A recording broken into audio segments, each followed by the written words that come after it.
Entonces vamos a suponer que no es el subespacio 0 solamente, es decir, que contiene más elementos. Debe tener más elementos diferentes de 0 y además ser un subconjunto de R que no sea todo R. Pero por el axioma 6, ¿qué decía el axioma 6 de los espacios vectoriales? El axioma 6 lo que nos establecía que para todo vector del espacio y cualquier escalar, entonces la multiplicación del escalar por el vector también está en el espacio. Entonces si H pretende ser un subespacio,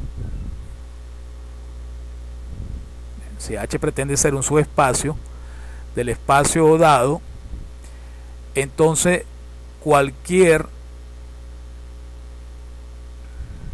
consideremos un número alfa distinto de 0, vamos a decir que alfa es cualquier número distinto de 0 en el subconjunto. Como es distinto de 0, puedo hablar del recíproco multiplicativo, puedo hablar de 1 sobre alfa, que es un escalar. Entonces 1 sobre alfa por alfa, estamos viendo un escalar por alfa que está en H, por la simple multiplicación de números reales y la simplificación, esto es 1. Entonces estaríamos diciendo que 1 también está en H. Y como 1 está en H, lo voy a multiplicar por cualquier número real, que son los escalares, en particular beta. Entonces si beta es cualquier número real, beta por 1, que también está en H, es beta. Es decir, beta también está en H. Entonces lo que estamos probando definitivamente aquí es que cualquier número real beta que pertenece a los escalares, beta por 1, que es beta, pertenece a H. Entonces, ¿qué es lo que estamos probando? Que si H no es 0, cualquier número real beta, que es cualquier real, también está en H. Entonces lo que se acaba de probar es que precisamente H es todos los números reales. H contiene a todos los números reales y es el espacio vectorial B del cual partió. Es decir, en conclusión, si H es un subespacio que no es 0, entonces H tiene que ser todos los números reales. Conclusión, los números reales no tienen subespacio propio. Bien, continuamos. Hablemos ahora de algunos subespacios propios de P sub n. Recordamos que P sub n denota el espacio vectorial de polinomios de grado menor o igual a n. Ya lo vimos en un ejemplo anterior. Es decir, cuando hablamos de P sub 3, son todos los polinomios de grado 3 o menor que tengan esta forma: x3, bx a la 2, cx más d. Cualquier polinomio de grado 3 o menor es un conjunto de polinomios con las operaciones usuales en los polinomios, cómo se suman polinomios, cómo se multiplica por un escalar. Entonces eso lo llamamos P3. En general P sub n es todo el espacio vectorial de todos los polinomios de grado menor o igual a n. Y si consideramos un número que está entre 0 y n, por ejemplo, si habíamos considerado P sub 3, podemos considerar ahora P sub 2, o sea, un número menor que el subíndice que tenemos aquí. Entonces, este teorema establece que P sub m es un subespacio propio de P sub n. En otras palabras, vamos a orientarnos con el gráfico. Si tenemos los polinomios de grado 3, es decir, P sub n son los polinomios de grado 3, entonces todos los polinomios de grado 2 es un subconjunto de P sub 3. Es obvio esto, porque todo polinomio de grado 3 incluye los polinomios de grado 3 o menor, incluye los de grado 2 o menor. Entonces, obviamente, P sub 2 es un subconjunto de P sub 3. Lo que queremos verificar de manera fácil es que P sub 2 es cerrado para la suma, como de hecho lo es. O sea, probar que P sub 2 o P sub m es cerrado para la suma y es cerrado también para la multiplicación escalar.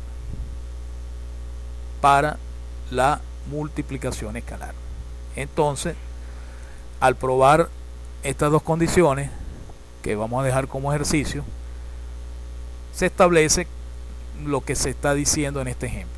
Si consideramos el espacio vectorial P sub n, entonces para un valor de m menor que n, todo conjunto P sub m es un subespacio de P sub n. Lo pueden hacer incluso con un ejemplo concreto. Establezcan, para ver mejor la realidad de esto, establezcan n es igual a 3 y m es igual a 2. Entonces lo que había que probar es que P sub 2 es un subespacio vectorial de P sub 3. Para ver entonces y arrancar por allí para que lo vean un poco más claro. Y lo podemos generalizar después como dice el ejemplo 7. Bueno, continuamos. Vamos a hablar en el ejemplo 8 de un subespacio propio de las matrices de orden m por n, es decir, las matrices que tienen m filas y n columnas. Ya se había hablado, se había establecido que el espacio del conjunto de las matrices de orden m por n es un subespacio vectorial, es un espacio vectorial con las operaciones de las matrices conocidas. Es decir, sumamos matrices como ya conocemos y multiplicamos por un escalar una matriz como ya lo conocemos, las operaciones usuales. Ya esto es un espacio vectorial. Vamos a hablar de un subespacio propio de las matrices m por n. Es decir, el ejercicio se establece así. H va a ser un subconjunto del espacio m por n, m sub mn, porque H es cualquier matriz de ese orden, pero que tenga la primera componente 1, 1, su valor tiene que ser 0. Es obvio que si uno tiene una matriz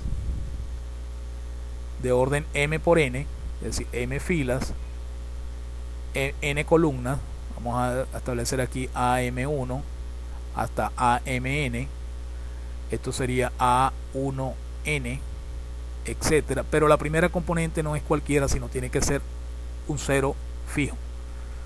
Entonces es obvio que todas las matrices que tengan esta forma son subconjuntos del espacio B de matrices m por n. Entonces lo que establece el ejemplo que este es un subespacio propio de las matrices de orden m por n. Para probar esto es sencillo. Nuevamente hacemos uso de la propiedad de la cerradura para la suma de una manera muy directa. Lo vamos a hacer, dejamos los detalles al estudiante que los termine de verificar. Si tenemos dos elementos de H, donde H son matrices que tienen la componente A11 igual a 0, esas dos componentes vamos a llamarlo A y B, o sea, dos matrices de orden m por n, cuya componente 1, 1 es 0. Entonces, si sumamos esas dos matrices para establecer la cerradura para la suma en H, es obvio que al sumarla la primera componente del resultado es 0. La componente 1, 1 de la suma es 0. Por lo tanto, al escribirlo completo, al escribirlo bien, se estaría estableciendo que A más B pertenece a H. O sea, A más B pertenece al subconjunto de B que se definió. Y de manera similar, si consideramos la matriz A que pertenece a H, es decir, cuya componente 1, 1 es 0, y la matriz A es de orden m por n, si multiplicamos esa matriz por un escalar alfa, vamos a obtener en la primera componente obviamente también 0, en la componente 1, 1 del resultado. Los demás resultados pues quedan multiplicados por alfa, porque así se definió la multiplicación por escalar. Entonces se estaría estableciendo que alfa por A también pertenece a H. Entonces, como estamos estableciendo las dos propiedades de cerradura para la suma y para la multiplicación por escalar, estaríamos entonces diciendo que H es un subespacio de Mn, pero es un subespacio propio porque no es todo Mn, es decir, las matrices que tengan esta forma obviamente no son todas las matrices de orden m por n. Entonces es un subespacio propio del espacio de matrices de orden m por n. Entonces ahí estaría establecido lo que quiere decir el ejemplo 8.